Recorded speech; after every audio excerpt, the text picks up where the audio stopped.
What do Cinderella and dreams have anything to do with retirement? So much, and we're going to get into that. But first, hi guys, I'm Missy, and I'm so excited you're here. I'm a Gen X single woman about 7 to 10 years from retirement with a very moderate retirement savings and zero safety net. When I was young, my retirement was supposed to be being married and having both of our savings or making our children work. But my fallback plan to win the lotto never happened, sadly.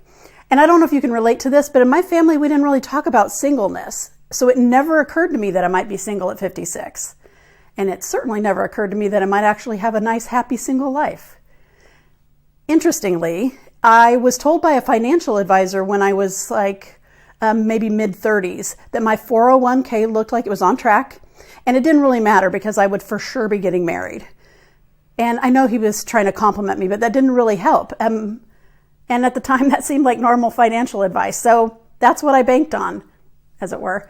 That is what I wanted, and so I just went with it. And that's how I was raised, so I didn't think about it again.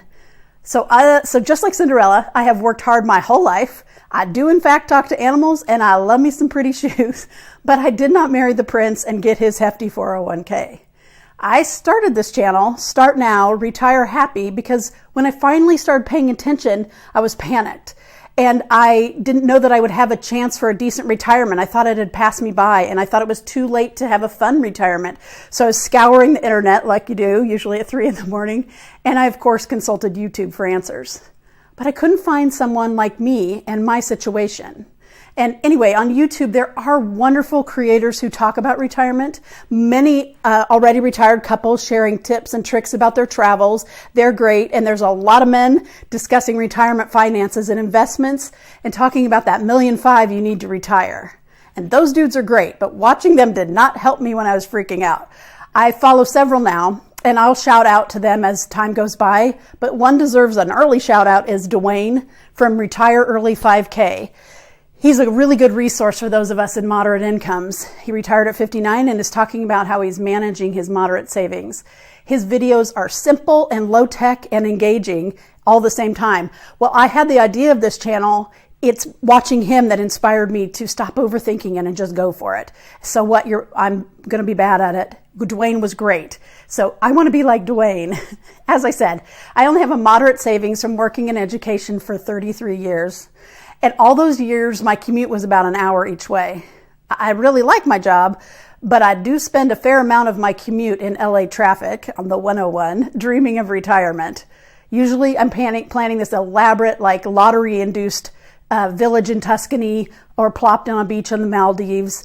And those things sound really fun, but they are just not reality. And I can't wish them into existence. So I know the key to being happy in my retirement is to be real with what I can afford and be clear about what happy looks like to me. As Cinderella said, a dream is a wish your heart makes, but it just stays a wish and a little Disney fantasy until you can get clear on what it is that you want. So let's start by writing down those dreams on a piece of paper. Okay, Gen Xers, we still use paper, right?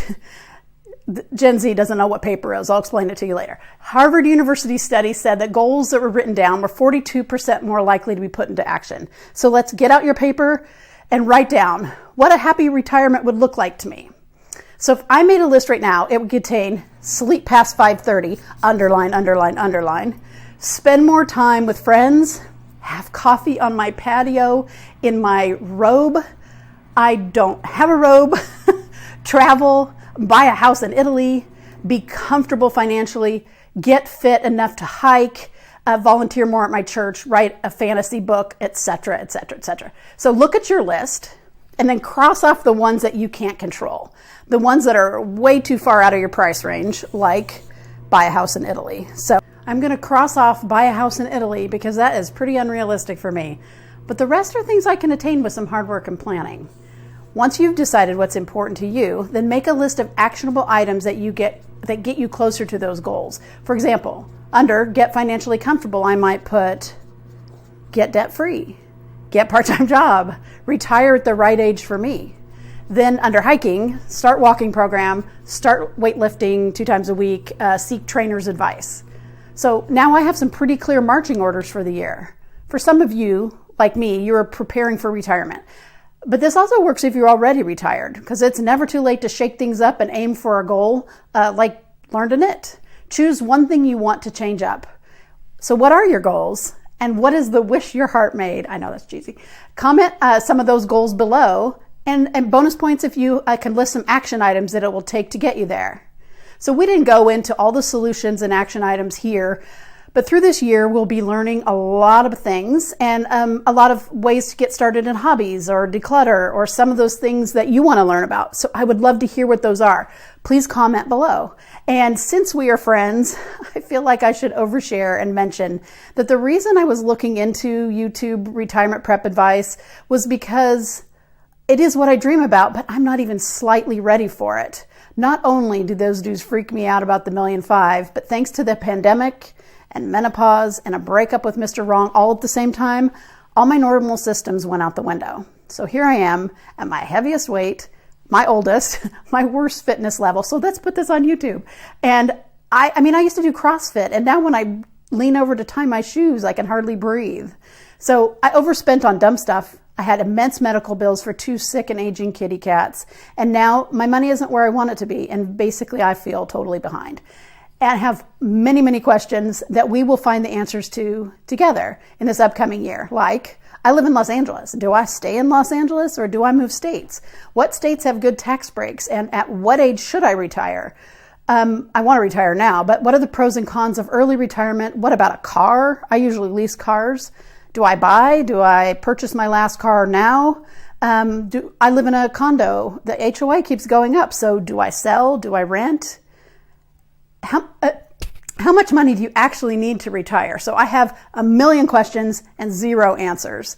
And I hope that together with you, we can research and find the answers to the things we both need to know. So I want to get all this handled, and I want to have no regrets in 10 years that I've wasted too much time. So let's make these dreams a reality. I would love you to join me on this journey. So let's start now and together retire happy.